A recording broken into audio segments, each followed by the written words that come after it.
Hey, Jake Lloyd Bacon. Hey, Scott Narver. It's time for another WWE Encyclopedia. Good, because I was going to ask you, since we've been doing so many of these WWE Encyclopedia episodes, what have you learned from them? Oh, geez. Well, I mean, obviously, I've retained everything that we've spoken about. No memory issues with you whatsoever. Not a bit. Well, for one thing, I learned that Chief Jay Strongbow is a proud Native American. Ty Dillinger, his favorite number used to be 9, actually. And then when he debuted in NXT, that's when it became 10. And that you love Tito Santana. I can't believe they published that in the book. Yeah, it's really detailed. WWE Encyclopedia Part 22, today on Pro Wrestling Palskis.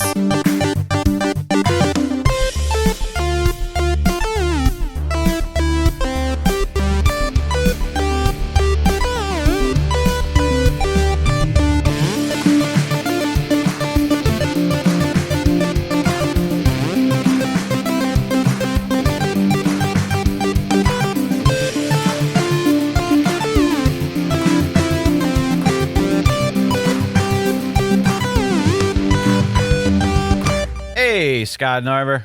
Hey, Jake Lloyd Bacon. Hello to everybody joining us on this lovely Sunday evening, early November, for another PWP. Yes, indeed. Yes, We've fallen indeed. back in time. We did fall back. Saturday night's main event changed everything. They changed the time zones and how time works. Well, and put farmers out of business. Well, they're constantly saying that we're going to change the landscape of WWE. Yeah. Now they're changing the space-time continuum. Like at some point, let's get this under control, okay? Shout out to Mike Lucas joining us in the chat. I see everybody joining us in the chat. The only way to get access to that is by becoming a patron over at patreon.com/PWPalskis. It's also the only place where you can get entries to the monthly PWP Championship Battle Royal, of which November's is happening right here today in just, 40-ish minutes. Maybe more, maybe less, depending on how much we have to say. Yeah, skip ahead. You can skip past all the conversation. My Indies, Adam and Eve, all these other ads that we don't have ads for. Do they not still run ads for those things? I haven't heard an Adam and Eve thing in at least 15 to 20 years. Are people really not having sex anymore? No, I just don't know that site is maybe, I don't know. Also, I don't listen to a lot of podcasts that have commercials, to be honest with you, or I skip the commercials. Come on, who doesn't have commercials anymore? Come on, Conan O'Brien is egregious with them. We do not have any commercials because we have a Patreon. So there you go. We also must shout out our current PWP champ, Tony Griggs. Again, he will defend that title after today. There's only one more chance to have your name entered into the big end of year giveaway, valued at $17.6 million. Will there be toaster strudels? Who's to say? I think now that you've said that, I think we have to put toaster strudels on whatever that giveaway box is. All right. You heard it here first. I hope it's not a very long shipping thing, because there's going to be some rotten strudels. Clearly a guy who works in imports and exports over there. Oh, we got long shipping things. Yeah, long shipping things, short shipping things. Regular DHL. How we had Halloween. We didn't even talk about it because we may or may not have been a little bit too busy to record last week. Yes, apologies to everyone. Overall, things were just really difficult here, and I didn't have the sense. I've had a couple people where they're like, "Hey, why didn't you just text or say this thing?" And I go, "Because I just couldn't. I couldn't communicate well. Things just sort of shut down, so I shut down." But not at all Scott's fault exclusively, because when he was free, I wasn't, and it was just simply I handed the ball back and forth for a few days, and then it was today. So yeah, so balls are in play. and now we're playing with balls. But happy belated Halloween, everybody. Hope everybody enjoyed a lovely Halloween. I did not see any wrestling themed Halloween attire. No? In the chat or in the Discord. Nobody was dressed as Nick Khan this year? What's that costume look like? Just like a bag of Coke and a suit? Oh, wait, no, that's Tony Khan. Sorry. Ooh, slanderous. It's not slanderous when it's about Tony, though. Then it's just fact. No, then it's like, well, yeah. Yeah. I mean, it doesn't right. leave it out on the table, but, you know. I think a Nick Khan costume would be, that guy's probably only 3 feet tall. He's just standing on money. Right. Yeah. And he has like his money stilts. I like that. And he's got a few like whatever the currency in Saudi Arabia is, he's got a few of them just like sticking out of his pockets. Oh, Saudi marks. Saudi marks. Yeah, taken from the Deutschmark, but they're Saudi marks. Did you do anything on Halloween? Did you get any trick-or-treaters? Yeah, we had like maybe 11. It was very odd to hear the first batch that came up to the door, because overall, like this neighborhood, there's a real big hill, number one, so like fat kids are out. That's not happening.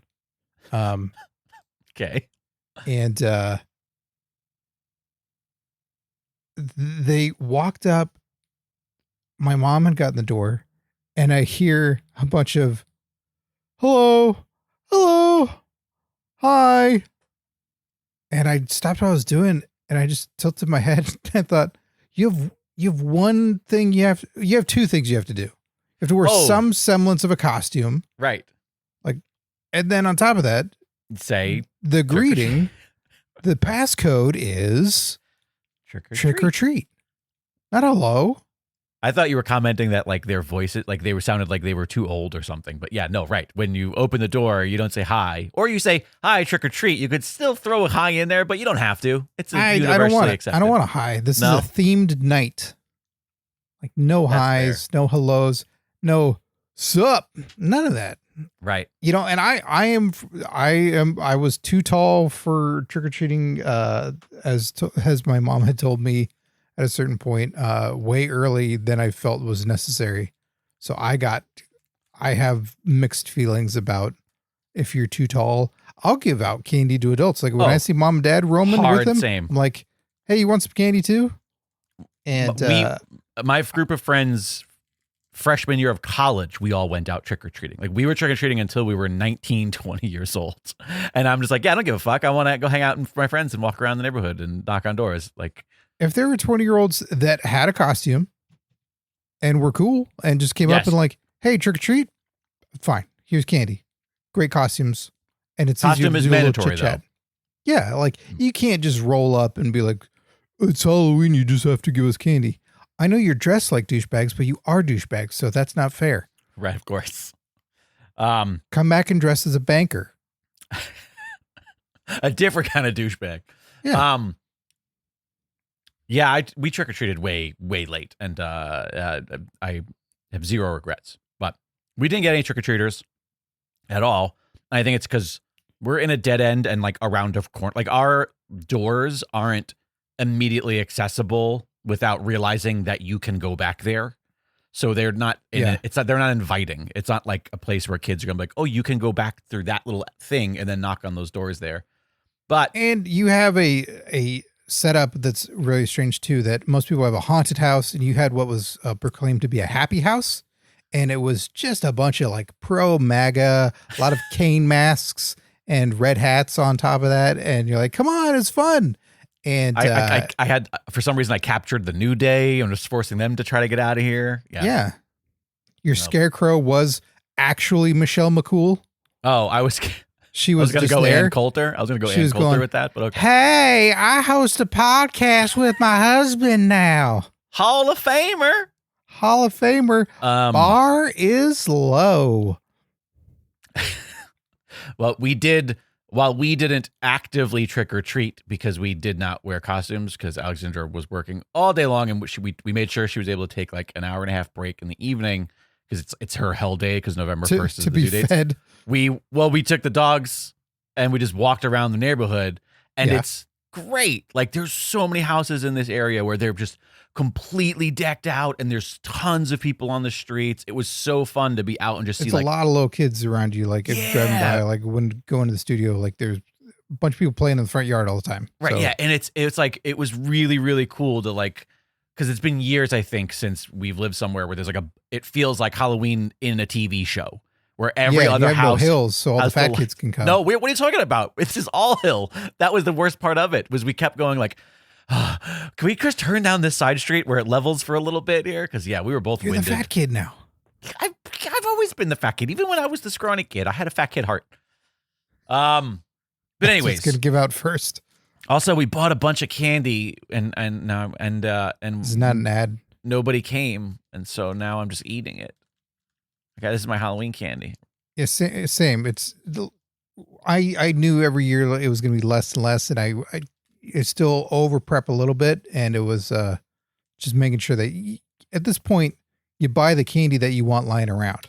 Yeah, that's why we bought a big thing of Reese's. Yeah. Of all the different kinds of Reese's. And then I bought these because they were on sale, and I thought these could be awesome or awful. It was a Kit Kat pack, and they were a mixture of the regular Kit Kats and then Kit Kat Ghost Toasts. I bet you're wrong. No, these are wait, wrong about what? What did I say? Because I said that they would be like great. No, they're fucking great. I love these. These are so good. It's like white chocolate and on top of like cinnamon toast crunch. You lost me on white chocolate. Oh, I love a white chocolate. In fact, I'm about to have a white chocolate Reese's right here. Let's do this. The little ghosty Reese's guy. This is not a candy podcast. No. Anyways, did you watch all the fun wrestling that happened? No.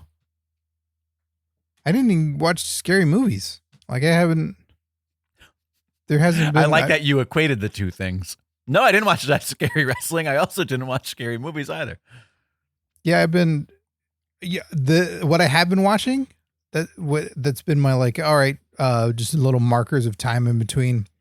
A mutual friend of ours, a long while back, had given me some of his wrestling collection.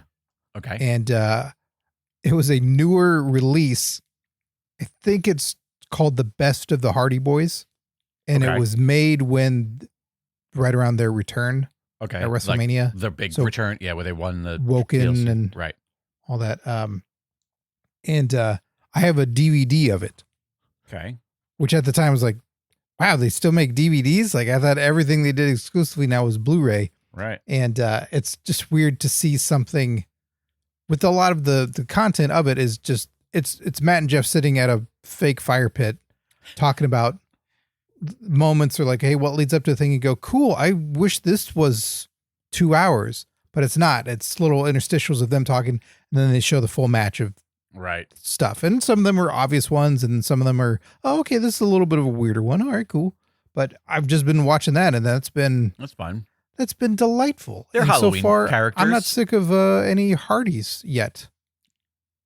Like it's not because there's been tag and there's been singles, and it's not I don't get bored with them so far.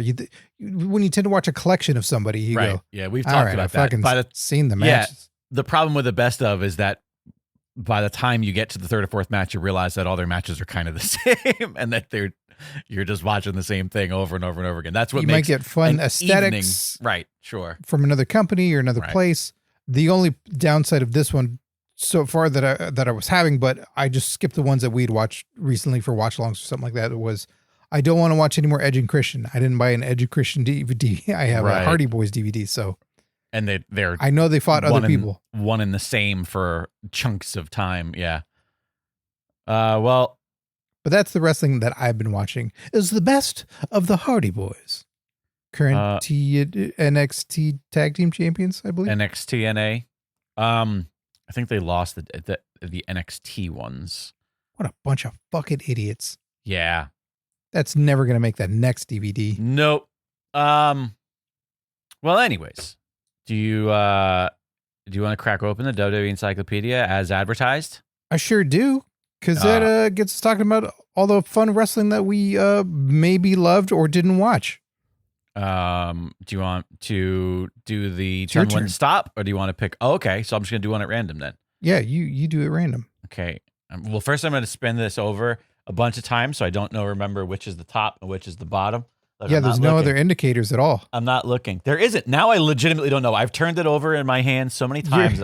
Your I hand cannot- is constantly on the base. No, of the I know. book. Yeah, but I don't know whether this is the top of the book or this is the bottom of the book. It doesn't matter that this is the spine. I'm still not looking. Eyes are still closed. What I'm doing makes sense. Don't try to make it seem like I'm dumb because you don't I get think it. you're just trying to say Japanese people read backwards. Wow. and I don't think we're going to tolerate that on this show. So now I don't know whether I'm starting from the front or the back of the book is all I'm trying to get at. Okay, I don't know if anybody We've can see replaced the this. book with a manga. Oh. And let's stop right there. Okay. It's all off camera. Was it really? All right, it might be a longer episode if we don't skip through some of these just because there's so many people, but I don't know Okay. that we're going to have a ton to say. We're Okay. right smack in the middle of the alphabet. We're in M, and we are at the beginning of M because the double page starts with Mandy Rose. By the way, page 220 and 221 for those following along and filling out their sheets at home. Oh, yeah. Starts with Mandy Rose, ends with Mariana. Mariana. And then all of these different people who I mostly kind of know. How many would you guess that are alive? Most of them. Maybe 2. I'd guess 2 were dead. 1 because it's an old black and white photo and I assume that they're dead. And then 1 because they look like they might have been the sort of person who's dead already, even though they're not that old. Like because of wrestling. R.I.P. Mariana. Exactly. So there you go.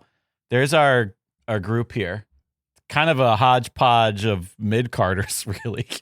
I think it's being generous to a fair amount of them that I can see. All right, so here are the names. I'll just read them all, and you can pick where we start.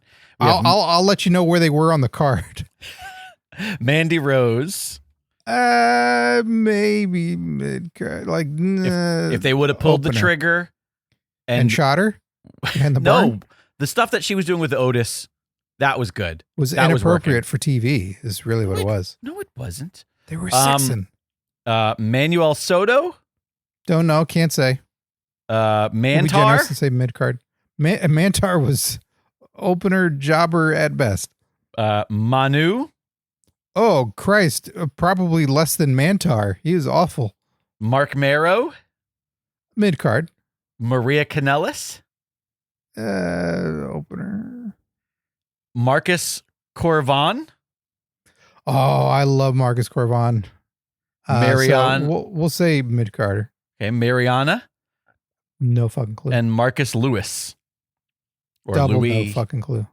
And then Maple Leaf Wrestling, which is a little section about a company. I'm Who guessing. owned all of these people? So without pulling it back up here, of all the people I just said, 2 of these people have a little emblem next to their name indicating that they've won a championship or an honor of some sort. Which 2 people do you think have the emblem next to their name? I'm going to hide it from view so you can't see any of the book. Does WWE Encyclopedia honor wrestle crap? Because that would be Mantaur. No, it doesn't have his WrestleCrap championship listed. So, I'm trying to figure out just you can not 2? answer this if you feel it's giving away too much. Am I trying to figure out who held championships? Yes. Marc Mero, Okay. and I'm trying to remember at the time if this book and the 24/7 title existed at the same time, because Maria Kanellis did hold that championship, but I'm trying to run through everybody else in my head. Manuel Soto, I don't know. Manuel Soto, Say all Marcus the names again. Corvan, Marcus So Marc Lewis, Mero for sure. Mariana, Marcus Corvan, Marcus Lewis, Maria Kanellis, Manu, Mantaur, Mandy Rose, and Manuel Soto. Marcus Corvan, no, I mean TNA stuff, yes, but not WWE. So I'm going to say Maria Kanellis and Marc Mero. You are correct. Marc Mero held the IC title, and I have fucking no idea what this logo is. Sure enough, 24/7 title for Maria Kanellis. Yeah. The color scheme is so bad that you can't read that it says, come on, exposure. Come on. Yeah, exposure. You can't see the light. My finger is right there. You can't see what the light blue even says in the little gold circle because the colors are not contrasty enough. All right, well, where do you want to start? Let's start at Marc Mero. Marc Mero, probably, in my opinion, the star of the pages. Maybe Maria and Mandy have definitely some claim to that as far as being more of a household name. But Marc Mero, I feel like out of everybody, maybe the most potential that wasn't tapped into. He was pretty interesting. So did you ever really see him as Johnny B. Bad? Briefly. So that really worked. In WCW, this guy is not a level of energy like say Ultimate Warrior, where it's just it's unearthly. Right. But he's a high energy guy. Like him as Johnny B. Bad. You see the presentation. Spoofing Little Richard, by the way, was like kind of what they were going for. Yeah. Yeah. It just fit. Like he wears it well. He presented it well. He's high energy. He's exciting. The facial expressions. He's got that big crazy eyes and the yeah. And that olive skin. Like he's always sort of like a Mediterranean or Greek type of skin tone. Right. And then can just be darker from there. So he looks, and he's really fit. So he looks like a star. Like he looks. Yeah, he seemed like a body guy. He's from that same like ravishing Rick Rude era of like, he's more cut. Not an ounce of body fat. Than muscular. Sure. And, he was exciting. And I think for the most part, he did matches that worked well for him and of that character. So then when he holds the weird distinction too of in the WWF, he's the first, I'm trying to remember exactly how they put it. I think he's the first guaranteed contract of WWF. Meaning that like he got paid regardless of whether or not he was showing up or they were using him. I'm trying to remember how this will work because it's Nash and Hall. They're basically starting that in WCW. Got it. They changed how it all worked. That it was previous to that, it was, hey, we're paying you X amount of money a year. Appearance. Oh, got it. Okay. It's like you can make $5,000. You can do this, and there's opportunities to make more. But yeah, it's kind of like a week by week basis, and you can potentially make more money. But then Nash and Hall were. You're guaranteed this money no matter what. It is a contract. Right. It is not a verbal handshake, or it's not a handshake. It's not a verbal agreement. It is no matter what happens, you're fired, anything, you are guaranteed to get all of this money, which all of wrestling all that can go away. If you work, you can't, if you're hurt, you can't work. Right. Right. Now with Hall and Nash, they changed it. So WWF was then trying to pilfer talent from WCW, and this Marc Mero, I believe, was the first guy, which caused animosity because everybody heard about it. So like Foley shows up afterwards and one or two others that end up being bigger names. Right. Jericho's way later. Yeah. But have this like, whoa, Mero gets this crazy deal and we didn't get what he got. Oh, meaning, right. Meaning the people who were already in WWE at that point. Right. Yeah. Or just coming in that found out like, I didn't get that deal. Right. I didn't get what Mero got. So Mero's on this pedestal of I never knew The Office loves him because Vince, the story goes, Vince saw Johnny B. Bad and loved that and wanted that. And they're like, we can't, for some reason, they say like, we can't do that. We can't do the unlicensed parody of the other thing that already exists in. Yeah, that doesn't make sense. I don't. It's Pritchard that always tells the story, and I'm like, that doesn't make any fucking sense. You guys just steal shit all the time. Or someone does their act like the Honky Tonk Man exists. Like, what do you mean you can't do? Right. He can't be Bad Johnny or anything. Right. Or any other fucking Little Richard song. So they changed him to, I think initially he's Wildman Marc Mero. Even just calling him like something Richard, Blank Richard, anything. Big Richard. Big Richard, honestly. So he's different. He's Wildman Marc Mero. It's a repackage. It didn't really do anything for me. I don't think I remember Wildman Marc Mero and not caring about the phrase Wildman. Yeah. I don't think it was a dud or anything. I think there were plenty of other things at the time that just didn't work. Right. And then he is then Marc Mero, and there's more of the emphasis on boxing. So I think he has a history in boxing or training with it. And then they find out about Rena, his wife, who we then know later to be Sable. Rena Mero. Right. And that's ultimately was his undoing in WWF is that them employing his wife and then being like, we don't want you two to be together though. Well, everything they did with her, like, right. She's first off, like, obviously for that era, she's what the entire country wanted in a right, like TV superstar, hot lady, blonde, big boobs. Like you'd see her on Springer, or like she fits in everything pop culture at that time. Right. Right. Like a Pamela Anderson type. I was about to say, she's literally wrestling Pamela Anderson, but not anywhere near the talker of the sand that Pamela Anderson ran on. And everybody in the office is like infatuated with her, but all the stuff that they do, her and Mero get in a fight on screen, you know, wrestling, that they're turning on one another, and she power bombs him. The second that she power bombs him, he's done. Right. Like he is not so much of a villain. He's not so much of an awful on-screen husband that you can't wait for her to get this retribution on him. Right. He wasn't like an abusive figure or something where we were rooting against him. He's not he's not the level of what a Mr. McMahon character was. Right. I get that. Yeah. Where had that been the dynamic, then maybe you go like, oh, cool. Now he's humiliated and he's going to try and earn his way back up, and don't yell at me. Don't do anything. The second she power bombs him, he's fucking done. He's just he's a loser on the screen. And so it was all also emphasis on her.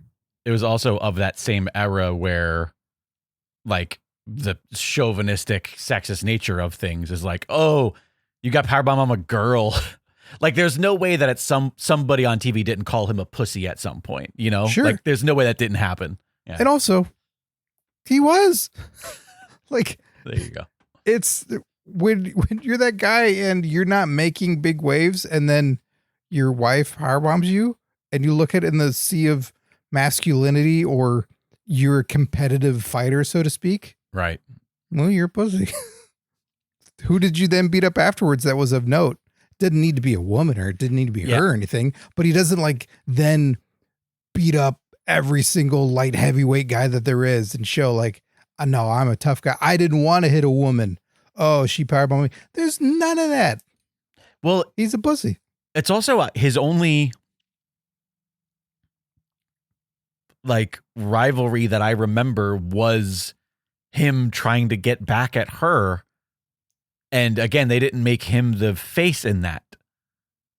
Yeah. I don't really remember a big match or a big feud. I just remember when he came back after being powerbombed, then he was just like, I'm going to get back at her. But I don't think it ever went anywhere. This is all pretty vague because right, yeah. Thankfully, I don't remember all this in detail. But there's stuff like Jacqueline was trying to fight her, and sure, yeah, that says. Few superstars have made their debut at sports entertainment. It's a great at its greatest spectacle. Oh, he debuted at WrestleMania 12. Ooh, he showed what it was all about. Anaheim won when he came to the aid of Sable, who was being berated by Hunter Hearst Helmsley. At WrestleMania 12? That's what it says. Is it? Maybe. I thought that was Triple H fights Ultimate Warrior for 9 seconds. This Sable is what that too. Oh, this is what it says. But also, yeah, this is literally like Sable's already a star, and they're like, we're gonna bring in your husband.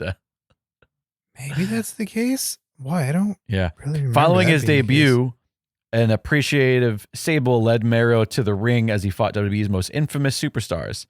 Taking on the nickname Wildman, it was clear that Mero was no stranger to intense competition, having been an accomplished boxer and former WCW television champ.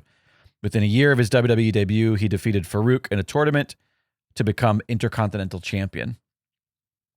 After recovering from a knee injury in 97, he returned with newfounded arrogance, claiming he was marvelous. Oh, right. I remember the marvelous Marc Mero. Okay. With Sable on her way to mega stardom, he grew jealous of the attention. The two parted ways, and Mero made it his vindictive mission to humiliate his former valet. During the remainder of his WWE career, Mero and his new ally, Jacqueline, were at odds with Sable until Mero left WWE in 99. Today, Mero works as a motivational speaker. So only really like 2 years of... It's weird. I think of him being around a lot longer than that. But yeah, what, 97, 99? Yeah. But That's there's so many crazy names at that point that Right. you just never really... It was a spoil of riches, yeah. Yeah, never really broke through on their end. And it's a shame because probably would have flourished more in WCW. Probably would have been a bigger Right. deal. Although, yeah. But how do you not jump? Like when it's Right. money's being thrown around, there's opportunity. And if he's hating WCW at the time, I've never listened to his interviews or anything to know. Also, as fun as that gimmick was, we were about to get into the era where gimmicks like that were dumped anyway because they were corny or hokey, and he would have just been, like he might have been pigeonholed with a gimmick. We moved into a new era. Right, Disco Inferno? The Mero Salt. That's what he called his finisher. I forgot that's what that was. He was all right. I think like what we're saying, just at the time in the WWE at the time, just bad timing. Bad timing for him to be there. Right. Bad timing with wifey, and then it falling apart and her being a megastar. I'm sure that I don't know at what point their marriage fell apart, but that can't help in any way. We're like, I've trained for this for years and trying to do this, and they just say you're hot and you're getting all these opportunities and cool. Everywhere we go, people say I suck and they want to bang you. Life's great. What a great industry we've joined. Yay. Right on. You want to learn about Manuel Soto very briefly? Yeah, sure. 5'9", 230 pounds. You could take him. Puerto Rican wrestler. Good looking wrestler. He's got that classic, like, old square chin style that you just go like, oh yeah, that's what men are supposed to look like. Manuel Soto was a no-nonsense competitor, widely recognized for his superior technical ability. I like nonsense, though. Yeah, you do love a nonsense competitor. Competed mainly on the West Coast as well as in Georgia as Cyclone Soto. That's a good name. Cyclone Soto. A good name. I like that. Cyclone is a really good wrestler name. Also, we don't have enough Cyclones. I would have drank the shit out of a soda if it was called Cyclone Soto. Eventually, he could have broken off from all of his friends and been the Cyclone Ranger. You can go so many different ways with this thing. But wait a minute. He wasn't the Cyclone Ranger because in Los Angeles, he teamed with Porkchop Cash was the name of his tag team partner. Porkchop Cash. This may be the first time ever where I demand that you go to Porkchop Cash's entry in WWE Encyclopedia. Porkchop Cash. Porkchop Cash. And together they wrested away the NWA America's Tag Team Championship from Goliath and Black Gordman in 74. So this guy's wrestling in the 70s. I guess I have to look at Manuel Soto properly. See right. that? Yeah. And then I'm looking at Porkchop Cash. I mean, here's the photo for the viewers, just so that you could see, Oh yeah, he's a good looking dude. Good looking champ. It's definitely got a little bit of that unibrow going, but I think it's working for him. Plus a couple little plucks. You get that thing squared away. In August of 74, he defeated Mr. California for the Beat the Champ television title. Okay. He only held the gold for 1 week before being defeated. Some historical records refuse to recognize the reign. Ooh. Controversy. Soto had a short stay in WWE during the mid-70s. While there, he became a favorite of the large Puerto Rican Northeast fan base. Perhaps his greatest victories came over future Hall of Famer Johnny Rodz in 1976. There's, when you Google things, if it's a person of note, it'll give you like quick facts. Sure. And I was just kind of skimming through it, and I noticed one of them, and I go, "Oh, that's a cool finisher. Skull fracture. Oh, whoops, that's his cause of death." Oh no! Everything else is like wrestling related. Oh when my God, I just read terrible. It, and I go like, "Oh yeah, that's a cool finisher." Wait, not everybody had finishers back then. That was not necessarily cause of death. Oh no. Oh. When was that? When did he die? December 22nd, 2016. Okay. All right. He lived a longer life than I thought maybe you were getting at. That's still not, but great. He missed Boxing Day. So close. So close. Who's it? Porkchop Cash? I'm literally going to mark this page, and then we're going to look up Porkchop Cash. That may be the best wrestler name ever. LMNOP. All right, let's see if Porkchop Cash. What if Porkchop Cash isn't in the book?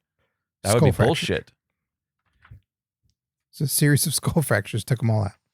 Apparently, he's still alive. Porkchop? Yeah, we should get him on the show. See if he wants to zoom in.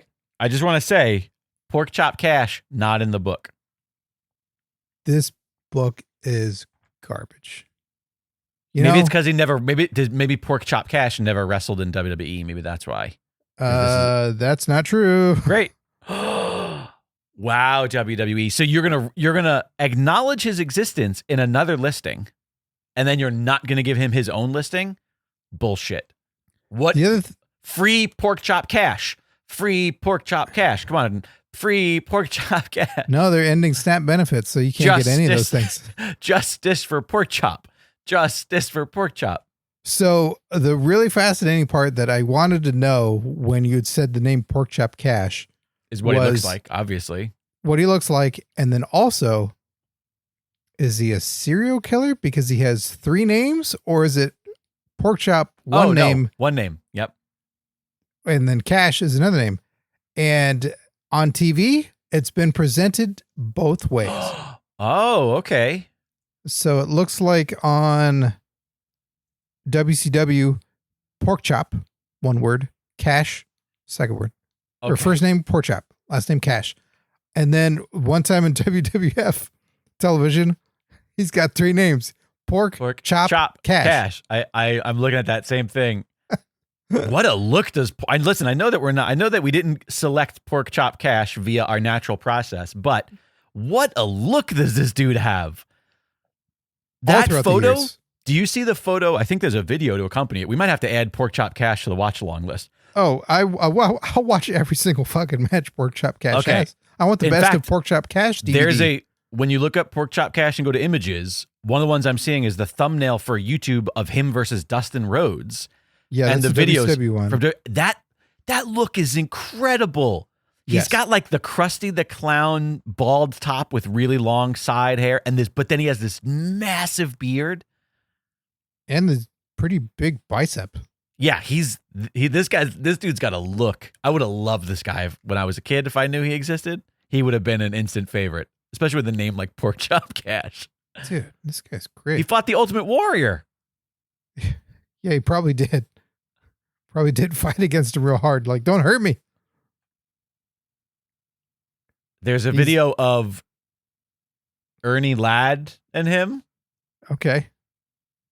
There's a lot. Listen, Porkchop Cash, it seems had more of a career than Manuel Soto did, yet not in the WWE Encyclopedia. That's some bullshit. Unless he's in under a different name in his Wikipedia. Does he have any other? Because maybe that's the thing where it's like he wrestled as a different name, and so that's where he is in WWE Encyclopedia. Could be. I was take a peek.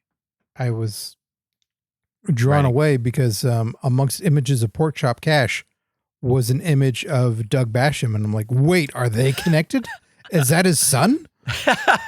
That would be that'd be interesting. He fought Andre. Porkchop Cash fought everybody. Yeah. and has lived to tell the tale. Oh my God. Do you see the newer photos of him with his long white ZZ Top beard? Yeah, he's the coolest. Porkchop Cash is the new face of Pro Wrestling Palskis. Can I go dress as him for Halloween next year? Mike Lucas says, is he Kid Cash's father? Yeah, that's true. He could be that. But he spells his name with a K instead of a C. He's probably not kosher. That's not kosher at all. Because pork chop. Pork chop cash. Alrighty. Well, this is going to be hard to move on. All right, Porkchop Cash for WWE Hall of Fame. Oh, 100%. Yeah, let's make that happen. Let's get the campaign going on all the socials. Justice for Porkchop. Hashtag Justice for Porkchop. Hashtag Cash Me Up. Someone's going to read it wrong and they're going to go, wait, just ice for pork chop? Why would you want ice on a pork chop? Or like ice, like the fucking. Oh no! Don't scoop them up. Yeah, exactly. I feel like I'm like, no. Oh shit! Wait, Porkchop Cash might join ice because it's a pretty good payday from what I hear. And you don't have to be physically. Not when the checks aren't fucking coming. They're not. Wrestlers are used to that. Yeah, yeah. They're getting paid. Like I told you, eventually I'll give you money for this show. How are there not a bunch of old wrestlers that didn't join ice? I mean, there has Doesn't to that have seem been like a few. on brand? Yeah, there's a few for sure. Dean Cain didn't wrestle for anybody. He was just in Vendetta with Big Show. Oh, got it. Okay. I can't. All right, listen. The show's going to go on put your forever. money where your mouth is. We've only talked about two people, and we're kind of out of time already. So do you want to just burn through some of these other names? Let's burn through something else. We'll save Manu for last. Oh, okay. Well, tell me a little bit about Marcus Corvan, because you got excited about that name. I don't know this person. I've never heard of them. You do, though. Read the encyclopedia entry. Marcus Corvan made his WWE debut in 2007 as a member of the ECW roster for WWE ECW. Oh, this is the guy that did the Pounce. Yes. This is because it's. But this wasn't his name though. Did he wrestle as something else? Yes. They don't say his name in there at all. Shortly after his debut, the Alpha Male joined forces with Elijah Burke, Matt Stryker. Hey, Matt Stryker, my old trainer, and Kevin Thorne, collectively known as the New Breed. Yes. Young Stable took exception to the veteran presence of ECW originals. Blah blah blah blah blah. His fellow Formerly immigrants came known up short. Nope, never says anything about another name. Monty Brown in TNA. Monty Brown, that's what it was. Right, Monty Brown. I couldn't come up with it. You know, and now that you say that, I'm looking at his photo. His photo is so little that I didn't clock it, but yeah, I do recognize him. Yes, it was a rebranding. He came into ECW that whole when they just started the show, then we're throwing guys out there, and there was some that just didn't work right away, and there was, a pocket full of savvy fans who were watching both shows, and either way, like he made you take notice right away because this guy's unique. He's super fast. He's one of those athletes that if you could just brand them in a way that's like really good as a pro wrestler, then like sky's the limit. But yeah, they come around so weird often where people like don't get the branding. Heavy in the shoulders, and the arms look so small when walking. It reminds me of Pac a little bit. Yeah. Like, yeah. There's like that. But there's a lot of wrestlers like that who they just come along and they're just so athletic and they're so good at the wrestling, but there's just something missing there, or people don't know how to write for them or how to create for them. And yeah, he was still just young and doing stuff. And he was. No only one's in ever WWE done the for Pounce like him. Only in WWE for like a year. It looks like. I want to say, and I may be wrong in this. I mean. This could be in a Wikipedia or something like that. I'm seeing if it shows up here. I believe something happened in family or with his wife where he just flat out said, I got to go, and that's prioritized that and left. Good for him if that was something that, was beneficial. But yeah, and this, it just says, lost at Mania, never heard from him again. Like that's kind of what how it's written in the kayfabe book. But had he been able to keep going and other opportunities present itself, like he clearly would have been a pretty major player. I don't know if he ever would have been one of the greats or something like that. But I mean, he was always getting more and more savvy. Like there were moments in TNA where it's like, oh, he talks all right. Like he's a little crazy, but that's fun crazy. Wrestler His matches crazy, were always getting better. And the people, they fucking love that pounce. I did too. Like you wanted to see a finishing move done by him. You wanted to see him take anybody out with it. It was great. Right. I mean, we got to talk about Mantaur. Talking about people who may be people's father. Do we know that this isn't El Torito's father? There's the similarities are very obvious. I don't know how bulls or Mantaurs work. It could be like a seahorse thing where he could be both. Like he could have birthed El Torito. I mean, tell me that there's not some genetic similarities between the two. Yeah. Also, this poor gentleman. Wait, where's my finger? Yeah, I see. I know exactly what you're going to be talking about. That's such a Steve Sears move. Come on, dude. In the photo of the revealed man of the Mantaur portion, where the giant bison head horn thing is off, where Mantaur, the wrestler, is like, doing a pose in ring and being active and aggressive. Right. There's a fan in front row. And the perspective of it looks like he is just about to go up inside of his ass. But it's also because everything else around it is like a black t-shirt and then the bars from if you look at it kind of from a distance, I'm going to try to show it to the camera again without going too close. If you look at it from the distance, because it's like just roughly the same skin tone, it just looks like this man's face is Mantaur's dick just hanging, just dangling in between his legs. Look at it from a distance. Okay, ready? Wait, look, ready? Look. Yeah. Okay, like if you don't have enough time to concentrate on it, look. See, look, come on, really quickly. Yeah. I mean, that's a really animated oval dong. I mean, he's a Mantaur. We don't know what the biology is like. We don't know what a Mantaur's privates even look like. I don't. Oh my God. But I'm willing to learn. I need my Kit Kat ghost toast to recover from that. The toast with the ghost. I loved Mantaur. Mantaur was great. I loved it. Big old dumb boar head looking thing. It was so cool, but then he took it off. I was like, oh, it's just some dude. I wanted you to wrestle with that thing on. Yeah, I know. When he takes it off, you go, oh, come on. Also, he didn't have a great look. No, he looks like 75% of the late the tail end roster of ECW. Yeah, 100%. Like all the pit bulls, all those guys. Like there's maybe had he gotten a bunch of crazy tattoos. He reminds me a little bit of Eddie Kingston. Okay, yeah, a little bit, but like beefier. Yes. Yeah. Mantaur, 401 pounds as he's billed as. That's a big boy. Well, that thing on top of his head weighs a lot. Mantaur is widely considered one of the most unorthodox competitors in WWE history. With his life-size bull carcass costume and animalistic characteristics, he was impossible to control even by his own manager, Jim Cornette. Cornette has to have talked about this on his show. I want to listen to that. Yeah. I want to listen to his Mantaur stories. Yeah, I'm sure they're probably pretty great. Who knows how much, however that must have worked back in the day, right? When you're just working for the company, and then occasionally they go, "Hey, this guy's going on TV, and you're going to be with him." Like, wait, hold on. I have Vader. I got Yoko. Right.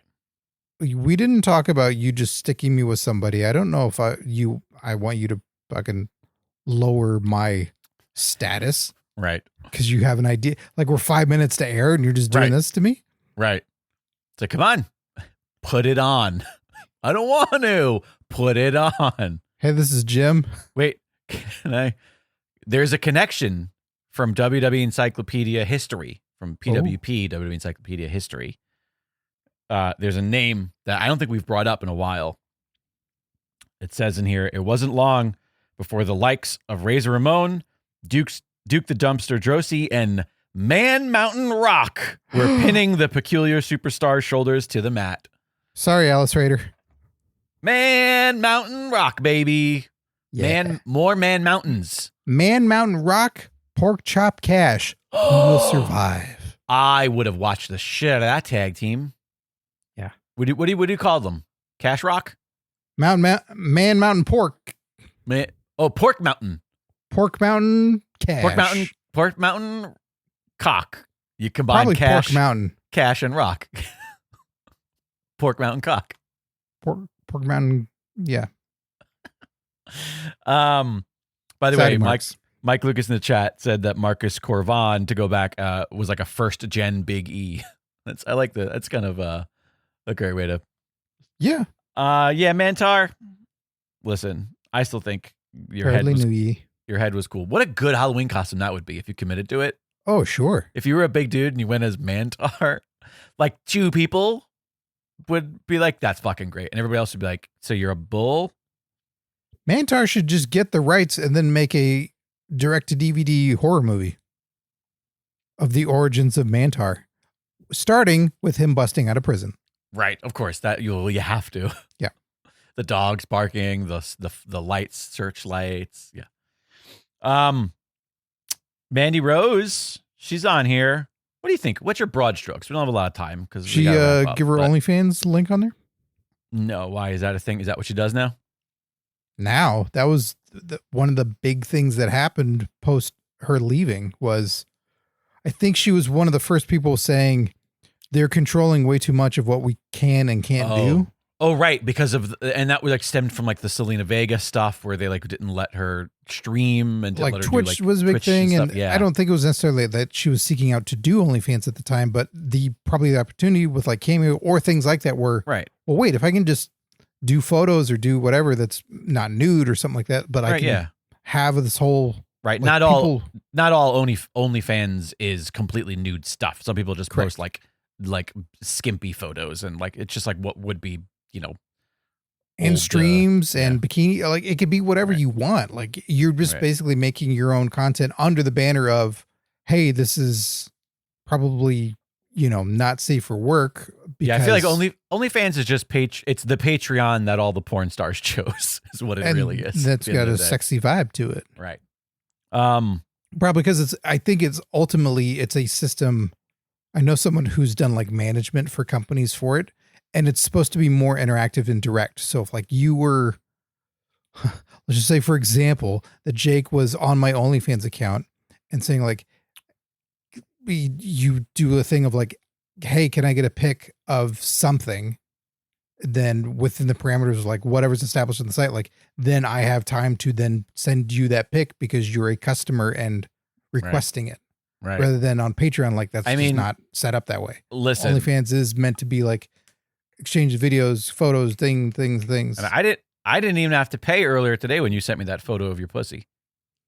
Nope, I showed you my full Marc Mero. But yeah, good for her. Because how long did it take for that pussy to get off your lap? By the way, because that pussy seemed to be locking you down for a while. Hey, I'll do anything for it at this point. Desperate. Ultimately, I think it's awesome for her that she was remarking right away, like when she had left and then was doing her OnlyFans, that I have taken no bumps and I'm making way more money than I did in X amount of time wrestling. Wow. So it was literally like, this is a better career path, right? Yeah, and it's on her time. And I'm not putting myself in danger because wrestling is super fucking dangerous to do. And the travel and who knows what else. Like it seems like she was pretty pleased with what's going on. The current state of things, I don't know, but good for her of just being able to utilize her star power to do what she wants to do. Right. Yeah, she had, I think that from that kind of, I guess, her class of NXT talent, I do think she was one of the standouts. But it wasn't because she could necessarily speak better. I think it was because she felt more like she was one of the people who was like an athlete first, which gave her just a little bit more like legitimacy, even though she's still like, super modelly vibes. She was still like built and like, she was clearly, like a multi-sport athlete previously. Like that was kind of the vibe.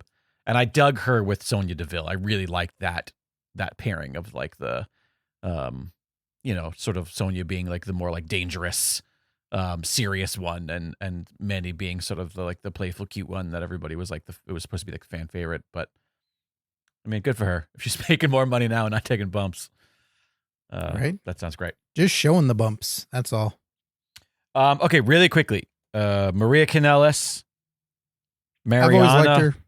I've always liked Maria Kanellis. She's always been a fun personality, and I don't think it seems like most places she's been, they've never quite given her her due. I kind of she's agree. She's a really solid talker. I will say I missed the beginning of Maria Kanellis because she kind of debuted when I wasn't watching. So by the time I came on board, she was sort of on her way out. But I remember immediately being smitten with her and being like, oh, I love this character. She's sort of like, I kind of think that she was sort of she kind of fit the place that AJ Lee would kind of take, of being the sort of like, manic pixie dream girl, that hot topic-y vibe without being like, In WWE, she was the super dumb one that hung out with Santino for a long time. I missed all of that. She played it well. She's really great. And then later on in ROH, TNA, stuff like that, like evil manager type. Right. That was really solid. But I can't fault this in any way. I could if I was younger, but right. She's married to Mike Kanellis. That's her husband. Right. That's who she loves. And Mike, maybe at this point he's hitting a bigger stride, but he never matched personality wise what she could bring to the table. Like, he's an okay wrestler, I feel, right. but when she's only managing him, really, like, sure, he's in a tag team or something like that, but she didn't get to work with a Mantaur, someone of a higher caliber. So you're saying that Mike held her back, essentially. It just wasn't. She should have went the route that Sable did and powerbombed his ass. Yeah. Yeah. All right. Well, there you go. Maria Kanellis, time machine, powerbomb, bigger career. Mariana could also be in the compound with Brock Lesnar. Mariana. I have no idea who this is. Mariana. Here, I'll show the picture one more time before I read it. There's the picture one more time of Mariana. Not Nicole Bass. Okay. Is that Beaver Cleaver's mom? I don't know who that is, but I'll read what it says. Maybe it is. I don't know who Beaver Cleaver is. Wait, Beaver Cleaver as in like the old TV show? Leave It to Beaver? Well, you'll see. Okay. If it is. It's as Chaz's beautiful blonde girlfriend. Yep. Remember, who was Chaz? Mariana was one of the headbangers. Oh, got it. Mariana was often seen at ringside supporting her man in his matches during the summer of '99. Eventually, so I was watching during this point, and I do not remember her.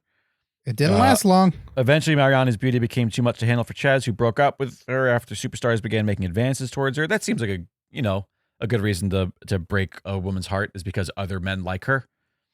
The breakup didn't sit well with Mariana. In an attempt to get back at her former boyfriend, she showed up on Raw with a black eye, claiming she was the victim of domestic violence. Oh, this is fun. With the help of GTV, though, it was revealed that Mariana's black eye was actually just makeup. The charade forced authorities to take her into custody, and her career never rebounded. Oof, that's a bad storyline. Don't worry, they left out worse stuff. Oh, great. This is the Beaver Cleavage was the wrestler character that they did a couple of vignettes maybe of a Leave It to Beaver type, and it was Chaz, who was the headbangers were over, right, and he ended up getting like a few gimmicks being repackaged, and Mrs. Cleavage, who she played, would offer Beaver some of Mother's milk. It should be noted, Vince Russo wrote for them at the time, believe it or believe it. You don't say. And it was... This is good shit, bro. It was working into an incest thing. And I don't know how... It didn't get far. I don't know how far it even got, if it was just a few vignettes that aired, if they did something like on the way to the ring and did it, but it was just like a quick, like, nope, not going to do it. But it made it that far. Like, they had names. Right. They shot a thing. So it was just the most Russo Crash TV Springer bullshit possible. We also have Marcus Louis. No. He was an NXT guy. He was part of the Legionnaires, a very short-lived Disease? French the Legionnaires. He was like he's sort of in the from same the Rio. And he was in the in same Vegas. he was in the same vein as like the Birch and Orny Lorcan. Like Oni Lorcan, I remember his name. Now you're laughing at his name. I know. He was like from that group of NXT, like the Imperium guys, where it's just like, you know, good athletes, big striker, no personality, doesn't have a gimmick, doesn't, you know. I have no idea what he's doing now. I would not be surprised if this dude isn't like doing really well as a different character in TNA or AEW or something like that. But what's his name again? Marcus Louis. Spell Louis. Louis, like Louis. Louis. French professional wrestler. Oh, I remember this guy. He's got a really good face, I will say. He's very good at making a wrestle face. Yeah, because he has no hair on his head. Yeah. But it looks eyebrows like it's or anything. It looks like and that's all intentional because you could see the follicles. It's not like he went bald and decided to shave like Cesaro did. He just decided to shave. Which I always think makes people's head look creepier because you could see all their little 5 o'clock shadow. I don't know. It looks like I don't see anything current. Again, like good wrestler, just one of those ones where it's like good wrestler in a sea of good wrestlers. That was kind of that's my short take on him. Maple Leaf. He stopped wrestling. Really? It looks like. I'm trying to find. Hopefully he's on his OnlyFans and he's making a lot of money. Yeah. Do you want to learn about Maple Leaf Wrestling really quickly before we talk about Manu and then move on with our oversized episode? Because we're always so bad about actually keeping time. We need a producer for this show. I know. It would be so helpful. Throughout the time when sports entertainment industry was divided into regions, Toronto's, sorry about the World Series, Maple Leaf Wrestling presented some of the most diverse shows in North America. Occasionally, the WWE, NWA, and AWA championships were all defended on the same Maple Leaf Gardens show. And all 3 promotions recognized the Canadian heavyweight champion. That's interesting. Hi, Dino Bravo. How are you? In 1939, John and Frank Tunney took over promotional duties at Maple Leaf Gardens from their predecessor, Jack Corcoran. John died several months later, and Frank continued to promote for 4 decades, flipping cards around Whipper Billy Watson. That's a murder. Angelo Mosca, Sweet Daddy Sicky, Bulldog Brower, Tiger Jeet Singh, The Sheik, and others. Hold on. One guy did the job for a couple of months, and the other guy did it for 4 decades. That's a murder. Dark Side of the Ring, get on it. They are scraping the bottom of the barrel these days. Although, here we go. Lou Thesz's controversial 1963 NWA title win over Buddy Rogers. This is bad writing, WWE Encyclopedia. This is exactly how it's written. I'm going to reread this from the beginning as written.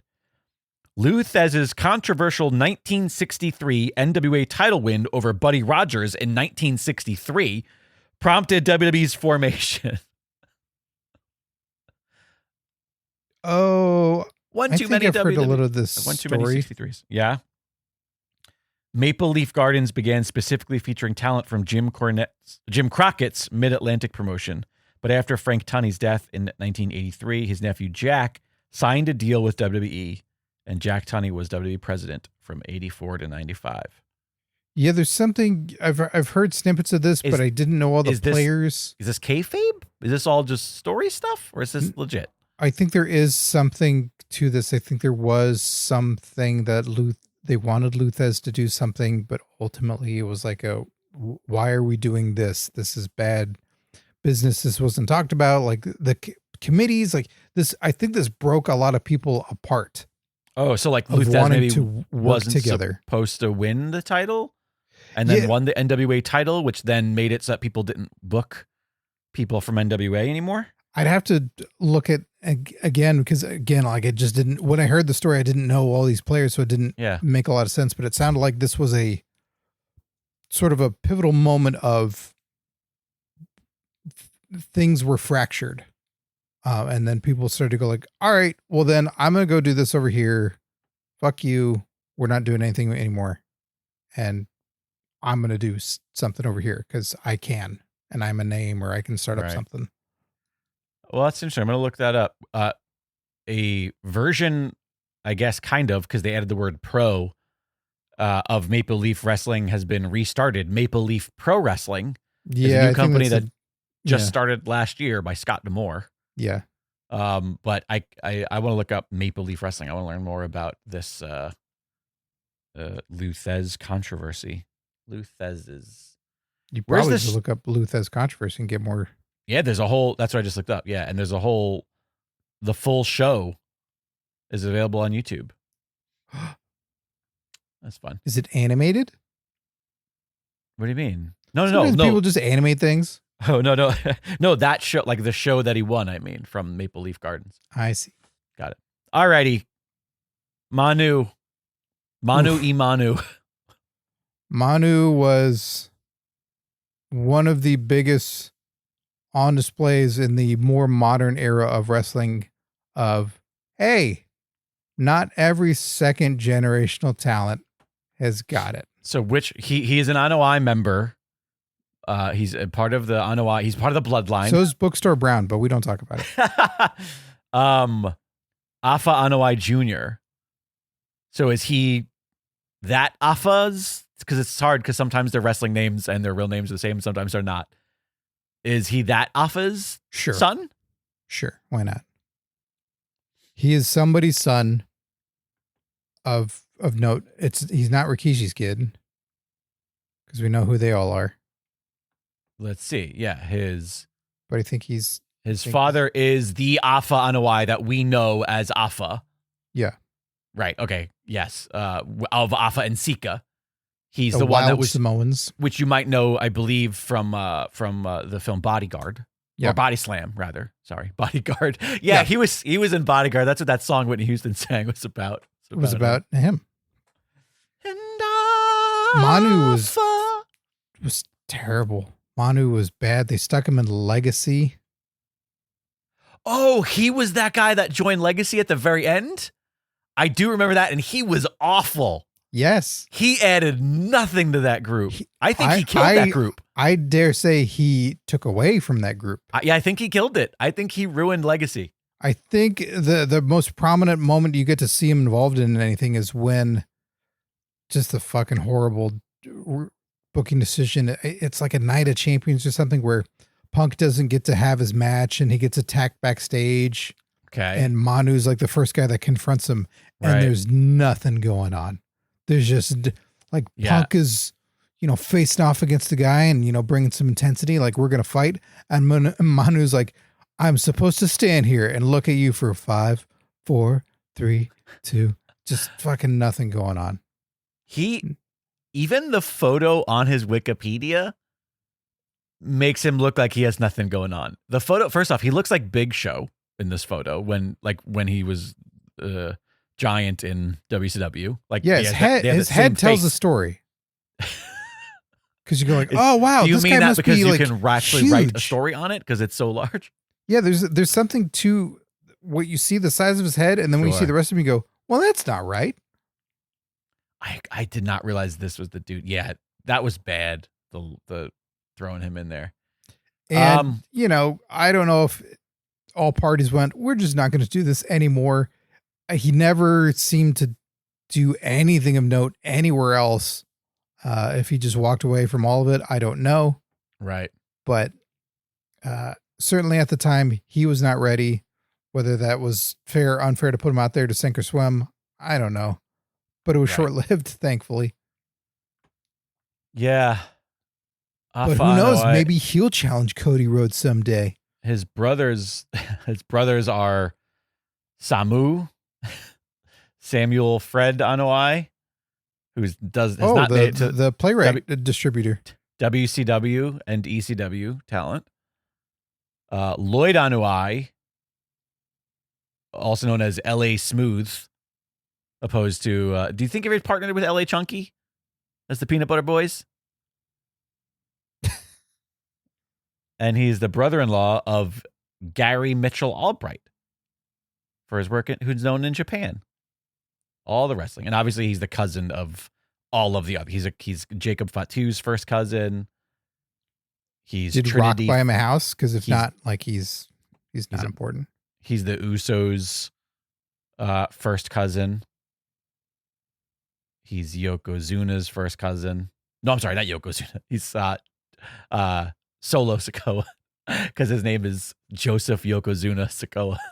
Or I hope he's a great dad or a great, husband or whatever. Like, I hope he found other stuff that he's just happy and rocking with, because being a wrestler wasn't it. All right, we did it. More like ew. We did it, everybody. I don't know how successful it was, but I think it was very successful. We have to pick a champion for the month. We get to pick a champion for the month. It's about that time. Once again, patreon.com/PWPalskis. That's where you go to enter to become a patron. It's the best way to support the show. Keeps us going, and you win prizes. Let's just, at the end of the year, you get opportunity to win a whole big giant box of goodies.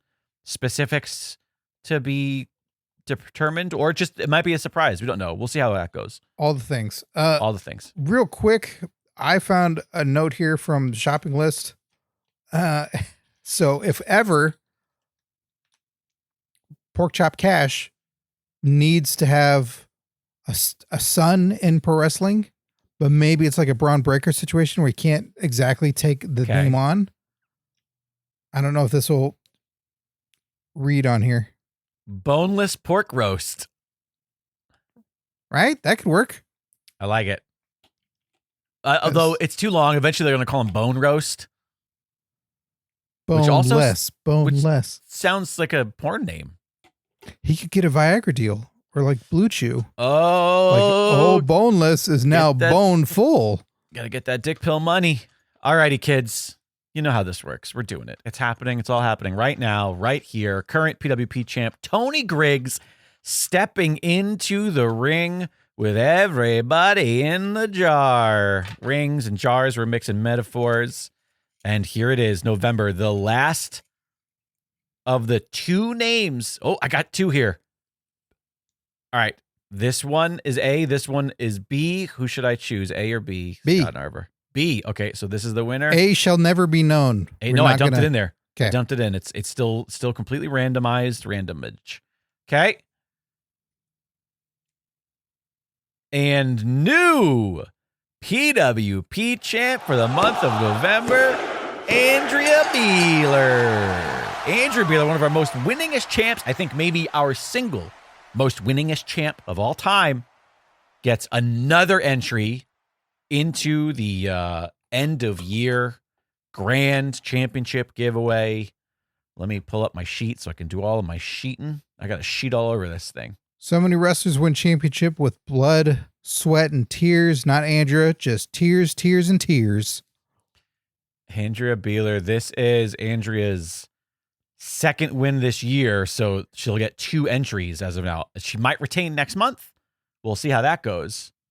But as of right now, Andrea Beeler is a 9-time champ. So I think she's tied with Gilbert for most winningest champ at this point.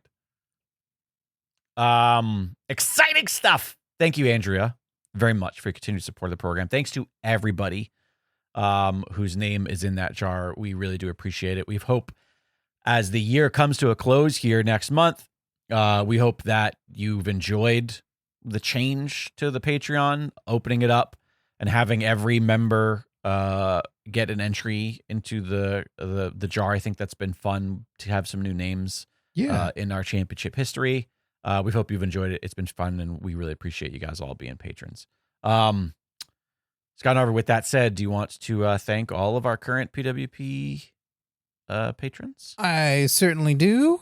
With your continued support, we continue to do the show and find wrestling past, present, or possibly future that we love and talk about to you. So thank you, Adrian Avina, Alex Pierce, Alice Raider,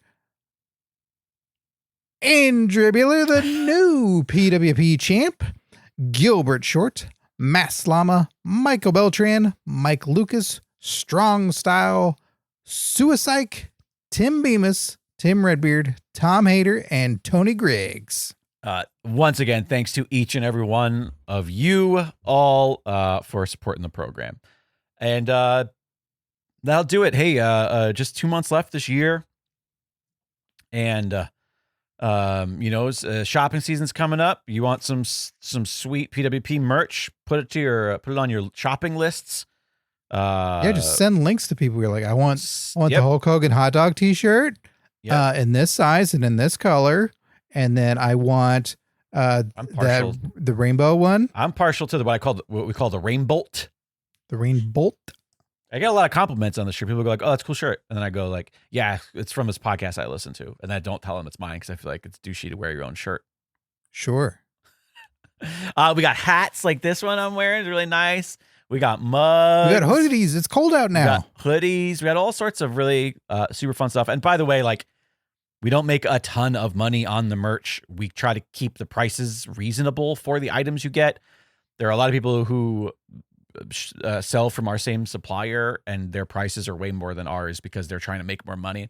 We just want to give people the ability to rock some merch from a podcast that they listen to. And we want propaganda out there. Yeah, propaganda, Palskaganda. Yeah. And it does go a long way and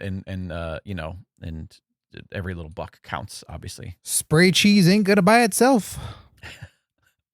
I'm all out of my little candy. I should have brought more up here. All right. Anything That's else why he's stopping the show. Yeah. So by the way, all the merch, link to the Discord, all the good stuff is at pwpalskis.com. That's your one-stop spot for all Palskis stuff. I think that'll do it. Anything else before we get out of here, Scotty boy? That's it for now. That's it for now. I think that we've got a couple more Cena appearances ahead of us. We've got the last time is now tournament happening, which I'm sure we'll chat about to discover who John Cena's last opponent's going to be. Because why not make it? I thought they were just going to retire more people. The last time is now tournament. So it's a single elimination tournament where every match is a career match. Yeah. So if it's a 16-person tournament, 15 people fired. Right. Scott, I think we just picked what our next week episode is going to be. We're going to book a last time is now tournament. Okay. And we get to pick who's in it based on who we would like to not see on wrestling ever again. What is this limited to? What do you mean? What is it limited to? No limit. Is it like a 100-person tournament? Oh. All right. Because some people may also just fight title belts. They're going to fight the belt itself? Yeah, so that way it's gone and fired. Oh, I see. Oh, okay. And we can have... It could be wrestlers, it could be belts, it could be things in wrestling. One of them is going to be the War Games match. Yeah. Or no, one of them is going to be the fucking... It's a Survivor Series War Games match. Yes, that's specifically what I meant. Yeah, it's poison. Yeah. But I tell you right now, the SmackDown Fist is going to win everything. That's not even active roster. You can't have the last time now if it's not around. Oh, fine. It's got to be stuff that's active. It's fair. All right. Dad. That may or may not be the next episode. We'll see how we feel on the day. Thank you guys. Appreciate everybody. Hope you had fun. It's always a blast hanging out with you, the Pro Wrestling Palskis.